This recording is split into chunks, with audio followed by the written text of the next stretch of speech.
Hello बच्चों, कैसे हैं आप सभी। उम्मीद करती हूँ कि आप बहुत ही फर्स्ट क्लास हैं और बहुत अच्छे से जम के पढ़ाई कर रहे हैं। आप कहोगे कि मैडम जब भी आती हैं तभी भी यही डायलॉग बोलती हैं। बेटा मैं क्या करूँ, मेरे को स्टार्टिंग तो कहीं ना कहीं से करनी ही पड़ेगी ना। सो हम लोग यहीं से स्टार्टिंग करते हैं, थोड़ा लगता है कि हाँ एनर्जी आ गई है और हम बहुत अच्छे से पढ़ाई करने वाले हैं। जो हमारा टॉपिक चल रहा था वो टॉपिक हमारा चल रहा था मिनरल्स का, कि किस तरह से खनिज लवण जो होते हैं वो कौन कौन से होते हैं, किस तरह से हमारे काम में आते हैं और कितनी मात्रा में हमको चाहिए होते हैं। कल के वीडियो में यानी कि प्रीवियस वीडियो के अंदर मैंने यहाँ पे डिस्कशन किया था आप लोगों से कि खनिज लवण वो होते हैं जो हमारे शरीर को चाहिए होते हैं, हमारे मतलब प्लांट्स के शरीर को भी चाहिए होते हैं। इनके अंदर जो कुछ मात्रा जो होती है वो मात्रा क्या होती है, इनको हमने दो कैटेगरी के अंदर कैटेगराइज किया हुआ है। एक तो होते हैं वृहद पोषक तत्व और एक होते हैं सूक्ष्म पोषक तत्व, यानी कि मैक्रो एलिमेंट्स और माइक्रो एलिमेंट, जहां पे अगर उनको मोटा मोटा अगर हम इनको डिवाइड करें तो अब यहाँ पे आपको याद होगा यहाँ पे ओवरऑल यहाँ पे कुछ एक निकोलस नाम के साइंटिस्ट थे जिन्होंने इनको अलग अलग कैटेगरी के अंदर कैटेगराइज किया हुआ है। तो आज एक थोड़ा सा हम ब्रीफ पढ़ते हैं कि इन जनरल कौन कौन सी कैटेगरी होती है और क्या क्या इनके काम होते हैं। तो स्टार्ट करते हैं as a structural component and organic system. ठीक है, जो एक स्ट्रक्चरल कंपोनेंट जो होता है ऑर्गेनिक सिस्टम का वो ये होता है जहां पे सबसे इंपॉर्टेंट आता है कार्बन। और जो एक बेसिक बॉडी है यानी कि ओवरऑल जो एक बेसिक बॉडी प्लान जो है वो कौन बनाता है, कार्बन ही बनाता है। ये बात आप सब लोगों को बहुत अच्छे से पता होगा, आप लोगों ने ऑर्गेनिक केमिस्ट्री पढ़ते हो, कार्बनिक रसायन पढ़ते हो। तो एक बेसिक जो स्ट्रक्चर बनाता है वो कौन बनाता है, कार्बन बनाता है। इसीलिए यहाँ पे इसको मेंशन नहीं किया जाता है, ओवरऑल अलग से इसको रखा जाता है। अच्छा चलिए हम सबसे पहले बात करते हैं यहाँ पे नाइट्रोजन के बारे में। नाइट्रोजन की रिक्वायरमेंट क्या है, क्या है नाइट्रोजन की रिक्वायरमेंट। नाइट्रोजन की रिक्वायरमेंट बहुत सिंपल सी है, जितने भी अमीनो एसिड्स बने हुए होते हैं वो किसके बने हुए हैं, नाइट्रोजन के। सॉरी, जितने भी अमीनो एसिड्स हैं या एटीपी बना हुआ है वो किसका बना हुआ है, नाइट्रोजन का बना हुआ है। सबसे इंपॉर्टेंट चीज, नाइट्रोजन के साथ साथ यहाँ पे बहुत सारे अमाइड्स होते हैं जो कोशिका के अंदर चाहिए होते हैं, वो भी किसके बने हुए होते हैं, नाइट्रोजन के। Same as a sulphur, sulphur जो है ये भी बहुत सारे प्रोटीन्स अमीनो एसिड्स का एसेंशियल कंपाउंड है, यानी कि सल्फर भी हमें चाहिए होती है। That is also made amino acids and protein. सबसे इंपॉर्टेंट चीज यहाँ पे ये आती है कि सल्फर जो होता है वो एक तरह से एज अ को एंजाइम भी वर्क कर रहा है। तो ये कैसे वर्क कर रहा है, एज अ को एंजाइम। ठीक है, फास्फोरस का काम क्या है, अगेन डीएनए बनाने में काम में आ रहा है फास्फोरस, पता ही है आप लोगों को फास्फोरिक एसिड बनता है। दूसरी इंपॉर्टेंट चीज ये क्या बनाता है, ये फॉस्फोलिपिड्स बनाता है, फॉस्फोप्रोटीन्स बनाता है। क्या बना रहा है ये, फॉस्फोलिपिड्स। ठीक है, अच्छा नेक्स्ट हम बात करते हैं बोरोन के बारे में। जो बोरोन है ये भी बहुत इंपॉर्टेंट बहुत ही इंपॉर्टेंट है। ये क्या काम कर रहा है, ये बॉडी की मेटाबॉलिज्म को रेगुलेट करने का काम कर रहा है, यानी कि जो न्यूक्लिक एसिड का इलॉन्गेशन होता है, उसका रेप्लिकेशन होता है, उसमें भी काम में आता है। मोर ओवर अगर हम बात करें कि जो पर्टिकुलरली सेल वॉल के बनने के लिए भी ये जरूरी है। जितनी भी मेटाबॉलिज्म हो रही है उसके लिए इसकी एसेंशियल रिक्वायरमेंट होती है। अब हम लास्ट बात करते हैं यहाँ पे मैग्नीशियम की। तो आप लोगों को बहुत अच्छे से पता है कि जो क्लोरोफिल होता है वो किससे बना हुआ होता है, मैग्नीशियम से बना हुआ होता है। क्लोरोफिल के अलावा यहाँ पे सबसे इंपॉर्टेंट चीज जो है, बहुत सारे एज अ को फैक्टर में भी मैग्नीशियम वर्क करता है। नेक्स्ट अगर मैं एक नॉर्मल सी बात कहूँ यहाँ पे कि एनर्जी ट्रांसफर कौन कर रहा है, तो एनर्जी ट्रांसफर के लिए यहाँ पे सबसे इंपॉर्टेंट आता है फास्फोरस, जो क्या ट्रांसफर कर रहा है, एटीपी को। एटीपी के अंदर ये काम में आ रहा है। इलेक्ट्रॉन ट्रांसफर के लिए जैसे कि अगर हम लोग बात करें, थर्ड हमने कैटेगरी को डिसाइड किया है, वो कैटेगरी है इलेक्ट्रॉन ट्रांसफर की। तो यहाँ पे फर्स्ट आता है आयरन। आयरन किसमें काम में आता है, दोनों ही चीजों में, फोटोसिंथेसिस और रेस्पिरेशन के अंदर। कॉपर कहाँ पे काम आ रहा है, एक साइटोक्रोम ऑक्सीडेज एंजाइम के अंदर काम में आ रहा है। मॉलिब्डेनम नाइट्रेट रिडक्टेज में काम में आ रहा है। निकेल जो है वो एक नाइट्रोजन फिक्सेशन बैक्टीरिया के अंदर यहाँ प्रेजेंट होता है, आगे उनको नाइट्रोजन की फिक्सेशन में ये हेल्प करता है। ऐसे ही जिंक जो होता है alcohol dehydrogenase and glutamic dehydrogenase की तरह से ये वर्क कर रहा है। तो यहाँ पे आपके इसमें आपको बेसिकली याद क्या करना है, इस वाले चैप्टर के अंदर कौन से एलिमेंट्स कौन सा फंक्शन कर रहे हैं, इसको मैं डिटेल में भी आप लोगों को बताऊंगी। पहले हम एक कैटेगराइज कर लेते हैं। अब पहले एक बार इसका स्क्रीनशॉट ले लो, फिर हम आगे बात करते हैं ऑस्मोटिक एंड टर्गर प्रेशर के बारे में। क्लियर?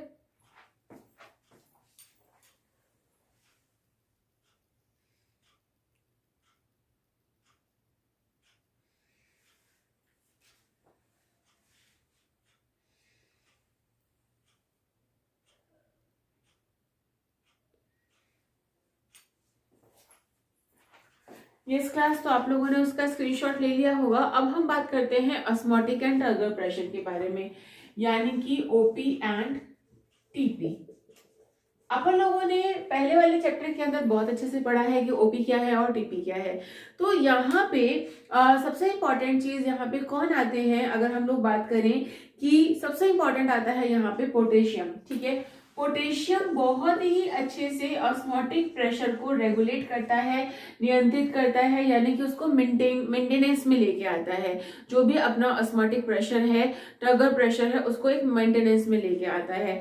नेक्स्ट अगर हम बात करें वेरियस मेटाबॉलिक रिएक्शन,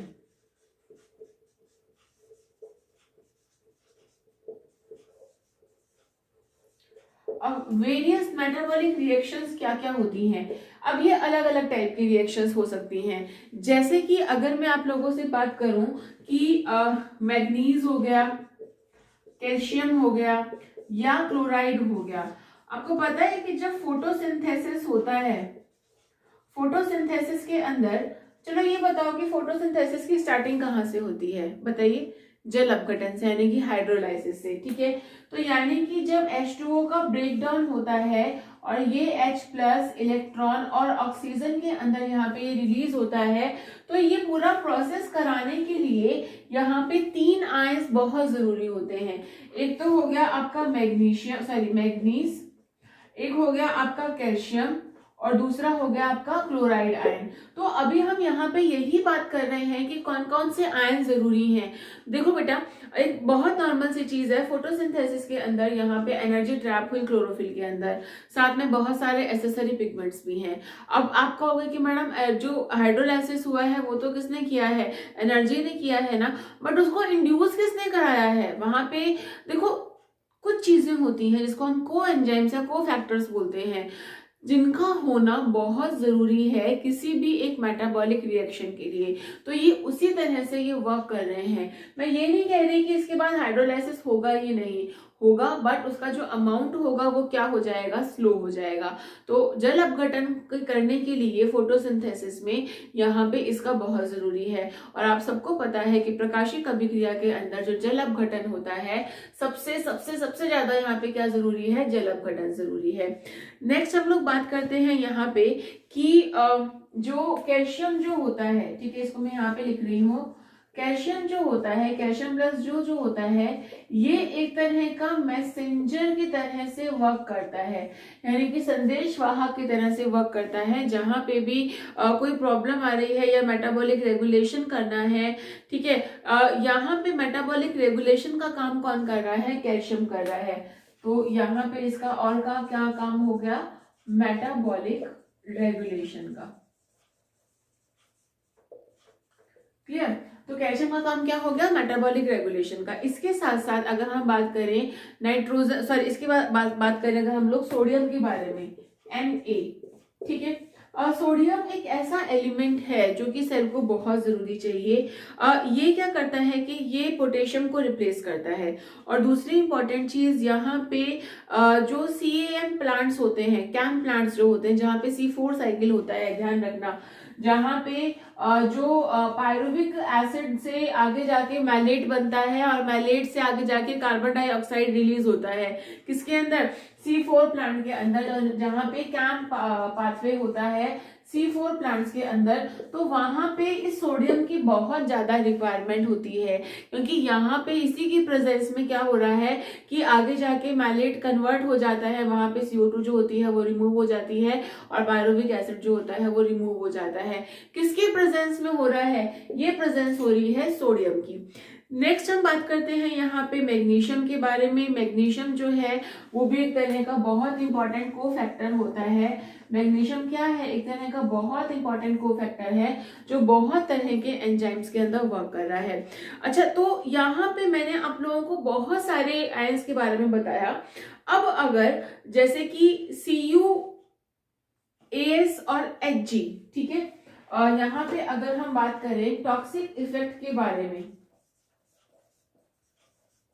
ठीक है, कुछ एलिमेंट्स जो हैं अगर वो जरूरत से ज्यादा हो जाए, जैसे कि अगर यहाँ पे मरकरी हो गया, लेड हो गया, या फिर आर्सेनिक हो गया, या कॉपर हो गया, ये कुछ एलिमेंट्स हैं जिनका एक लेवल अगर वो लेवल से ज्यादा बढ़ जाते हैं तो ओवरऑल ये बहुत ही ज्यादा टॉक्सिक इफेक्ट जो होता है वो कॉज करते हैं, और ये टॉक्सिक इफेक्ट जो होता है आगे प्लांट को डैमेज भी कर सकता है।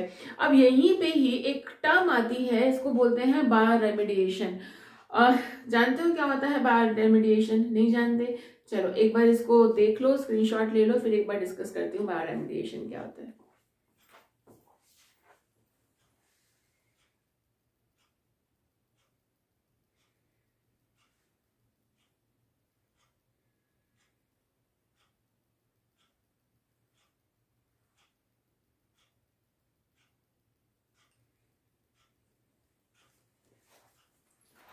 सो आपने इसका स्क्रीनशॉट ले लिया होगा। नेक्स्ट हम लोग बात करते हैं, अब जो है हम लोग डिस्कस करने वाले हैं अलग अलग एलिमेंट्स के बारे में और उनके प्रभावों के बारे में।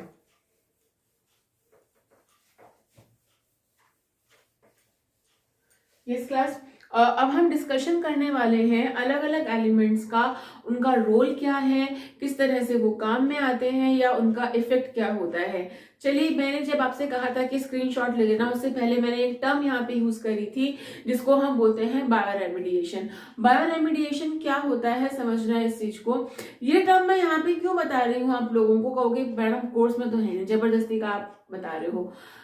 जब भी हम कोई भी कंपटीशन एग्जाम्स देते हैं या फिर अगर हम अपने नॉर्मल लीग से हटके कुछ और चीज अगर ऐड ऑन कर देते हैं तो ये एग्जामिनर के लिए प्लस पॉइंट होता है।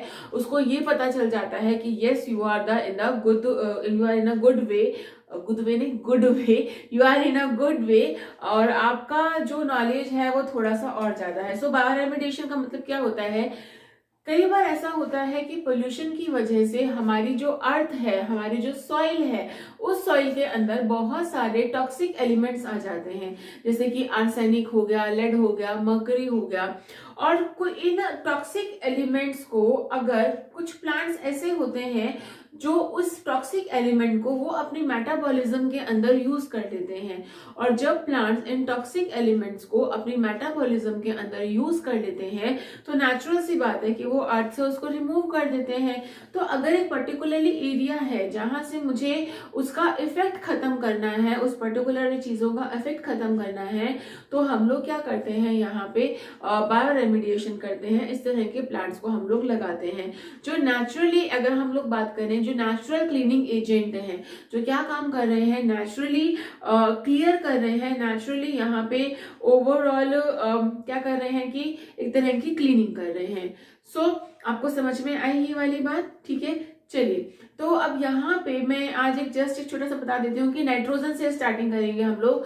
नाइट्रोजन क्या काम करता है? नाइट्रोजन मैंने आपको बताया था एटीपी के फॉर्मेशन में, प्रोटीन के फॉर्मेशन में, अमीनो एसिड के फॉर्मेशन में, या फिर एनएडीपी एनएडीपीएच के फॉर्मेशन में, या फिर बहुत सारे एंजाइम्स के फॉर्मेशन के अंदर ये काम में आता है।